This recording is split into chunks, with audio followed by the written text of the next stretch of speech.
Le recouvrement d'âme. Alors, ce qui se passe très souvent dans nos vies, c'est que lors d'un événement,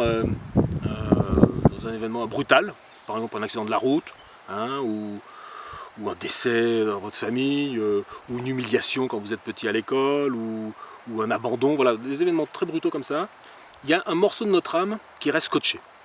Voilà. Il sort de notre corps et il est coincé à l'endroit où a lieu le traumatisme.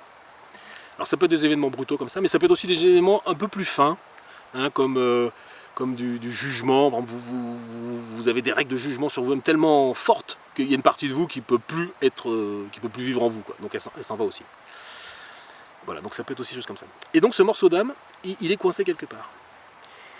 Et donc il vous manque, quoi. Concrètement, il y a un vide en vous. Donc ça veut dire que voilà, vous avez 6 ans, vous vous faites humilier à l'école parce que le professeur ou la maîtresse a dit oh bah tiens Martin, vous n'avez pas fait vos devoirs. Voilà. Et une partie de vous reste coincée là, dans la classe. Et cette partie, ça peut être la partie qui avait la joie de vivre, ça peut être la partie qui était espiègle, ça peut être la partie qui était curieuse, voilà. Et elle disparaît de vous. Et à partir de ce jour-là, l'enfant ne joue plus, par exemple. Et voilà, et là vous avez 50 ans, depuis l'âge de 6 ans, vous n'avez plus jamais joué. Et bien le fait de faire revenir cette partie, donc d'aller la chercher là où elle est, hein, donc le chaman va la chercher là où elle se trouve, le fait de la ramener, le fait de la ramener en vous, de savoir qu'elle va rester parce que les conditions sont différentes, et bien ça vous ramène ses capacités. Donc non seulement vous vous sentez plus complet, mais en plus ça vous ramène les capacités qui manquent, et qui vous ont fait défaut toute cette partie de vie.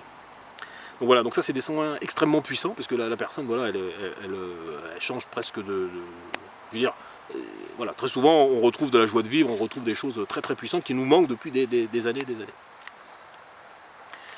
Un autre soin très, très impressionnant, c'est celui des extractions d'âme. Hein.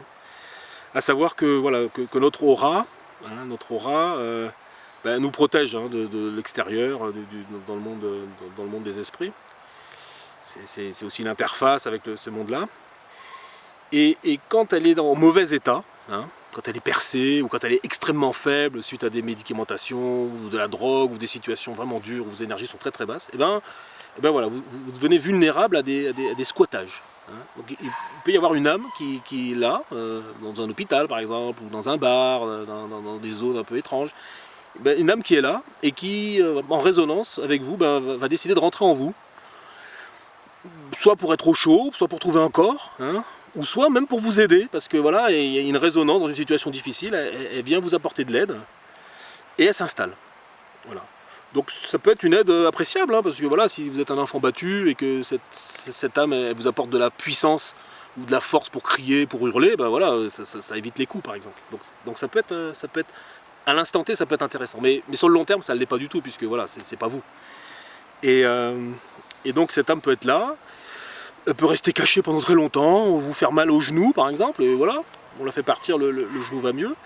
Mais elle peut aussi être là et prendre beaucoup de place, c'est-à-dire commencer à prendre de la place dans votre vie, décider de vos relations, décider de faire telle chose, ou par moments se manifester, voilà, créer des colères incompréhensibles à des moments particuliers, ou des abattements, des choses comme ça. Donc le fait de la faire partir, hein, et ça vous redonne de l'entièreté, hein, ça vous allège, ça vous redonne de l'entièreté, et puis c'est normal, hein, parce que les âmes de personnes décédées n'ont pas à rester parmi nous, elles doivent aller dans le monde des âmes. Hein.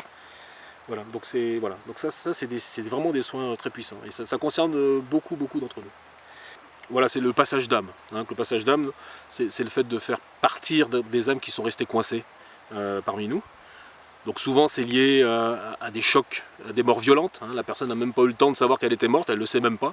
Hein, donc elle est là et elle se demande pourquoi on ne lui parle plus, qu'est-ce qui se passe. Elle reste dans la cuisine, elle reste au bord de la route. Mais ça peut être des gens qui ont tellement peur de l'enfer, d'être jugés par des je ne sais qui n'osent même pas partir, donc qui restent coincés, ou qu'on fait tellement de mal sur Terre qu'ils se disent non, faut pas que je parte, etc. Donc ils restent coincés. Et puis ces âmes, elles sont là, dans un endroit, elles peuvent interagir avec des gens. Donc les enfants, les animaux sont très sensibles à ces présences. Et puis aussi, elles peuvent influencer, voilà, voilà, si elle est dans votre chambre, elle peut vous donner des pensées un peu bizarres, ou vous faire passer des odeurs, etc. Voilà. Bon, et le fait de les faire partir, ça libère l'endroit, ça soulage tout le monde, tous les gens qui vivent autour. voilà, donc ça c'est des choses qu'on fait assez régulièrement.